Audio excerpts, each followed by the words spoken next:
Hello guys, कैसे हैं आप सब। आशा करते हैं अच्छे ही होंगे। मैं आव्या प्रजापति आपका स्वागत करती हूँ अपने चैनल पर।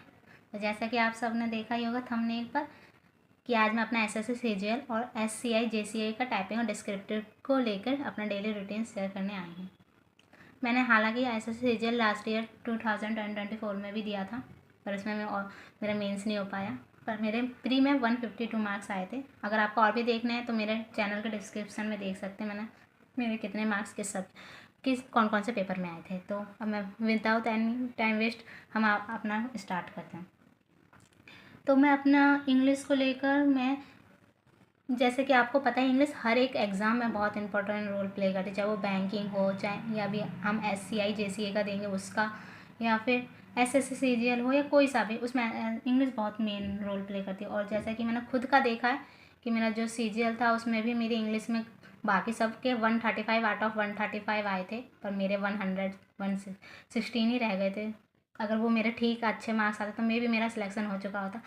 और एससीआई जेसीए में भी मेरे काफ़ी नेगेटिव चले गए, मतलब मेरे गलत हो गए थे इंग्लिश में, कम से कम 8-9 शायद मेरे इंग्लिश में गलत गए हैं, वरना शॉर्ट्स डली हैं, आप उसमें भी चेक कर सकते हैं। तो इंग्लिश मुझे ऐसा लगता है मुझे अपनी इंग्लिश इम्प्रूव करने की ज़रूरत है। तो मैं इस बार दो एडिटोरियल पढ़ूंगी। एक नमीसा मैम की जो वीडियो आती है वो, और दूसरा इंग्लिश माध्यम का जो हर डेली उनके टेलीग्राम चैनल पे इंग्लिश का एडिटोरियल आता है वो, उसके साथ साथ उसके जो उसमें क्वेश्चंस होते हैं वो भी सॉल्व करूँगी, मतलब पढ़ूँगी। क्योंकि ऐसे है जैसे में आपको पता ही है, जैसे कि डिस्क्रिप्शन में लिखना भी होगा तो ऑब्वियसली इंग्लिश अच्छी होनी चाहिए। तो मैं दो एडिटोरियल करूँगी जिसमें मुझे बी हमें इसमें 1.5 घंटा या 2 घंटे लग ही जाएंगे, 1.5 घंटा लग जाएगा। फिर बाद में वोकैब, इडियम्स और फ्रेजल वर्ब पढ़ूंगी मैं ब्लैक बुक से। फ्रेजल वर्ब मैं ब्लैक बुक से नहीं पढ़ूंगी क्योंकि मुझे उसमें समझ नहीं आती है, तो वो मैंने रानी मैम की वीडियोस सबने खुद के फ्रेजल वर्ब के नोट्स बनाए हैं, मैं उससे पढ़ूंगी। बाकी मैं इडियम्स और सब्स्टिट्यूशन में ब्लैक बुक से करूँगी। मेरे पास 2023 का एडिशन है, मैंने इसे बहुत बार पढ़ा भी जैसे कि आप देख सकते हैं, पर मैं भूल जाती हूँ। इडियम्स भी मैंने इसका सारा कवर कर रखे हैं, ये सारे इडियम्स हैं मेरे। तो मैं यहाँ से ब्लैक बुक से करूँगी और यहाँ से वोकैब जब मैं दो एडिटोरियल करूँगी तो वहाँ से भी मेरी स्ट्रांग हो जाएगी। बाद में मैं इससे भी करूँगी, इसमें भी मुझे हमेशा 1 आवर लग जाता है, तो मेरा 2-2.5 घंटे यहाँ पे हो गए। और ग्रामर रूल्स के मेरे खुद के नोट्स हैं, वरना आप अगर आपके पास नहीं तो आप निमिषा मैम के 120 रूल्स देख सकते हैं, वरना रानी मैम से भी देख सकते हैं। तो यहाँ से करूँगी। हाँ, फिर आते हैं मैथ पे। मैथ मैंने भूतेज सर को फॉलो किया था, मेंस के लिए उनका बैच भी लिया था, इसलिए मेरे पास भूतेज सर के नोट्स हैं, तो मैं भूतेज सर से पढ़ूंगी। और बाद में उनका हो जाने के बाद मैं पिनाकल से PYQ करूँगी। अगर आप सबको पिनाकल की PDF चाहिए तो आप मुझे कमेंट में बोल सकते हैं, मैं अपने टेलीग्राम पे शेयर कर दूँगी। और साथ साथ मैं मैथ का वर्कआउट का जो ऐप है आप वो भी डाउनलोड कर लेना, मेरे पास है, मैं उससे करूँगी। इन सबको मैं मंडे से फॉलो करने वाली हूँ, क्योंकि आज तो नहीं करूँगी, तो मैं ये सब करूँगी। मैथ वर्क मेरा एक मैंने ये देखा कि हम CGL पे टोटली डिपेंड नहीं हो सकते, जैसे कि 2024 में हुआ है, मैं टोटली उसको लेकर नहीं बैठ सकती। इसलिए मैं अपना ना मैथ और इंग्लिश स्ट्रॉन्ग करना चाहती हूँ कि मे बी मैं अगर बैंक का पेपर दूँ तो उसमें हो जाए। इसलिए मैं मैथ के लिए अपनी स्पीड इंप्रूव करूँगी। जैसे कि आपको पता है बैंकिंग में प्री पे कैलकुलेशन ज़्यादा, मतलब स्पीड अच्छी चाहिए होती है, तो मैं मैथ वर्कआउट को भी हमेशा 20 मिनट्स तो मैं दूंगी ही दूंगी हर दिन। और मैथ को मैं 2 आवर्स दूंगी, 1 आवर तो मैं होते सर के इससे, और फिर बाद में पिनाकल के PYQ से। नोट्स मेरे खुद के भी हैं, अभी मेरे यहाँ रखे नहीं है, बाद में दिखा दूंगी। फिर रीजनिंग में मैं क्या करूँगी, रीजनिंग में हमें हमेशा एक सेक्शन और मॉक दूंगी।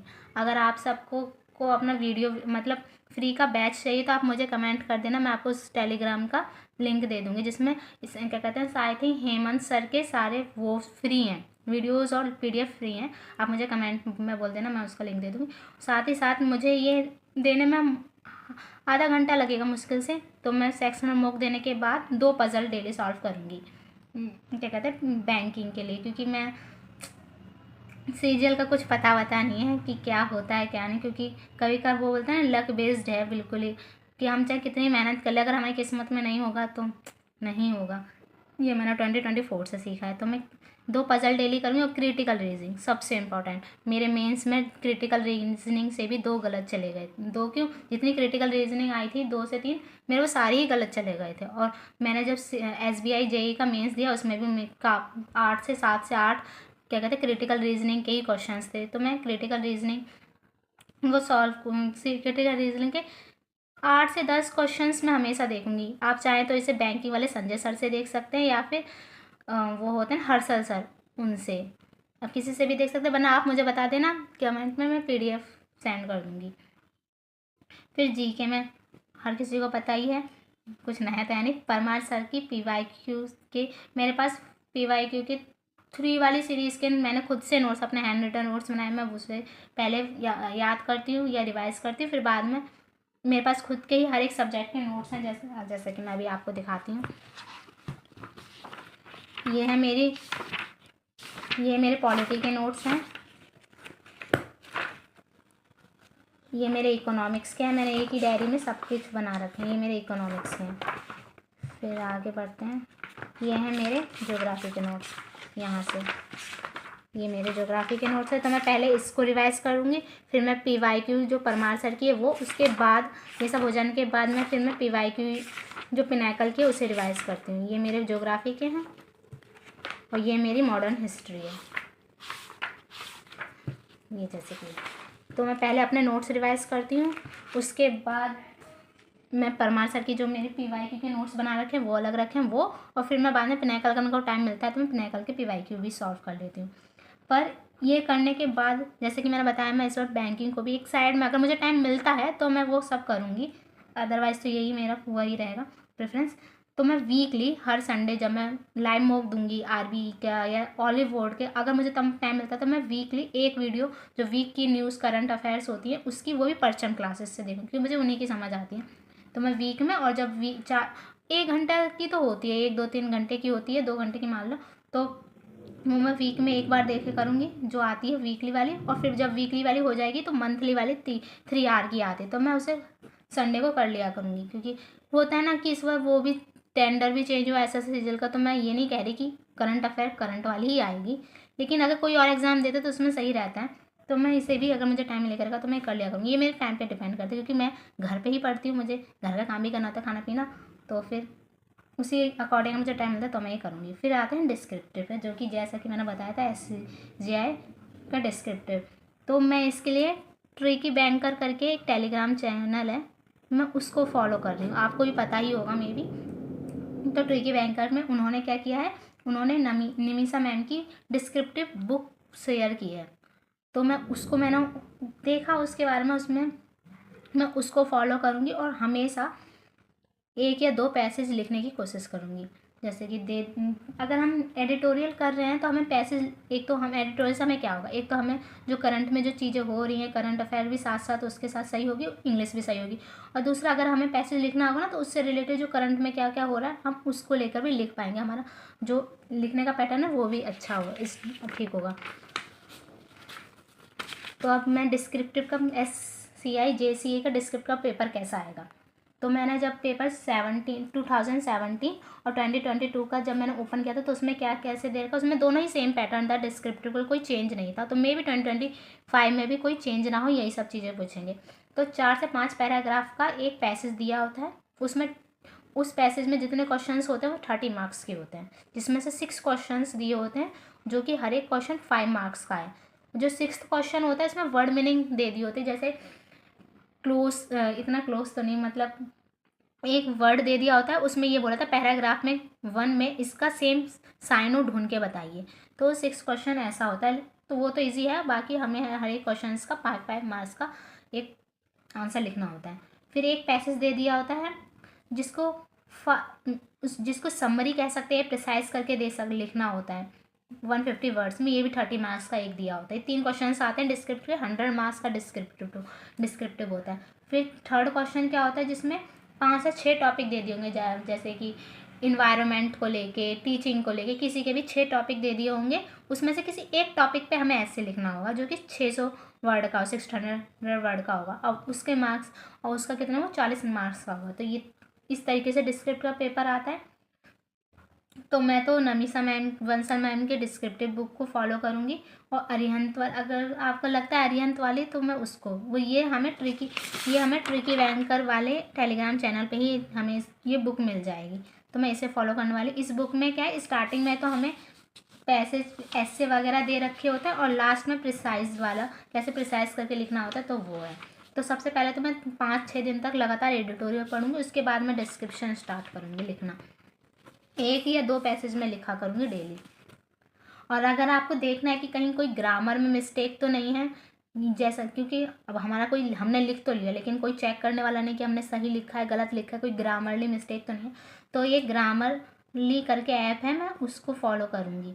मतलब मैंने लिख लिया तो उसकी फ़ोटो क्लिक करके उस पर पेस्ट करके उसमें देखूंगी कि वो एरर शो कर रहा है कि नहीं। अगर एरर शो कर रहा है तो ठीक है, फिर मैं समझ जाऊंगी कि मतलब कि मैंने कहाँ गलती की है, उसको जब मैं दोबारा लिखूँ तो वो ग्रामरली मिस्टेक ना हो ग्रामर में। तो मैं एक ऐप डाउनलोड कर लूँगी जिससे मुझे अपनी ग्रामर एरर पता चल जाएगी। फिर आते हैं टाइपिंग को। टाइपिंग को लेकर मैंने एक वीडियो पहले ही अपलोड कर दिया, अगर आप बिगनर हैं तो उस वीडियो को ज़रूर देखना। अभी तक जितने भी कॉम्पिटिटिव एग्जाम होते हैं उसमें टाइपिंग के मार्क्स नहीं जुड़ते हैं, लेकिन इसमें टाइपिंग के मार्क्स इंक्लूड हैं।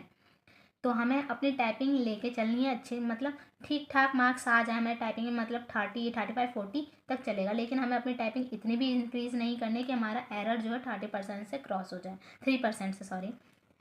तो हमें हमारा एरर सिर्फ 3% अलाउ है। तो मेरी तो टाइपिंग अभी 35 to 40 के बीच में है। तो मैं हाफ एन आवर्स मॉर्निंग में और हाफ एन आवर इवनिंग में टाइपिंग की प्रैक्टिस करूँगी। ये भी नहीं कि मैं लगातार हाफ एन आवर टाइपिंग ही कर रही हूँ, ऐसा भी नहीं। मैं 10 मिनट का एक जो लाइव आता है ना, उस पर सोनी टाइपिंग पे, उस पर एक 10 मिनट का लाइव टाइपिंग करती हूँ। फिर टाइपिंग बाबा पे 10 से 15 मिनट का एक टाइपिंग टेस्ट देती हूँ। तो इसमें मेरा हाफ एन आवर बीत जाता है, और ऐसे ही मैं इवनिंग में करती हूँ। तो मैं अपनी टाइपिंग 51 से 55 तक लेके जाऊँगी जब एग्ज़ाम होगा। तो इससे ज़्यादा तो मैं नहीं कर पाऊँगी, क्योंकि मैं अपनी एरर पे भी देखूँगी कि मैं कम से कम 99% मेरी एक्यूरेसी मेंटेन रहे। इससे ज़्यादा नहीं लेके जाऊँगी। पर ये भी है, हमारा लक भी बहुत बेस्ड होता है, क्योंकि मैंने जब DDA JSA का एग्ज़ाम दिया था तो वहाँ पे मेरी टाइपिंग 30 थी। हालांकि मेरी 30 थी, लेकिन मैं वहाँ पे जाकर मेरे को इतना बेकार कीबोर्ड मिला था और मैं इतनी होपलेस हो गई थी, मेरी टाइपिंग वहाँ पे 15 भी नहीं पहुँची होगी। काफ़ी एरर हो गए थे मेरे से, तो इसलिए लक भी बहुत। मैं यहाँ पे अपनी टाइपिंग के लिए सोनी टाइपिंग और टाइपिंग बाबा फॉलो कर रही हूँ। आप अगर बिगनर है तो मैं अपना वीडियो का लिंक शेयर कर दूँगी डिस्क्रिप्शन में, वहाँ से चेक कर लेना। वहाँ मैंने बिगनर्स के बेसिकली बनाई है कि कैसे आप एक महीने में 30 या 35 से क्रॉस कर सकते हैं। वो आपकी टाइमिंग पे डिपेंड करता है आप कितना टाइम दे पा रहे हैं टाइपिंग के लिए, क्योंकि मैंने तो हाफ एन आवर बताया था, तो उस हिसाब से आप एक महीने में 35 के आसपास पहुंच जाएंगे। लेकिन अगर आप 1 आवर या 2 आवर दे रहे हैं तो ऑब्वियसली आप 50 तक पहुंच सकते हैं, जैसा मैंने अपनी उस वाली टाइपिंग की वीडियो में बताया। आप उसे ज़रूर देखना, आपके सारे डाउट्स क्लियर हो जाएंगे। Okay bye. जान से पहले सब्सक्राइब कर लेना, जिससे मुझे मोटिवेशन मिले ऐसी अच्छी वीडियोज़ लाने के लिए। तो बाय गाइस, मिलते हैं नेक्स्ट वीडियो में।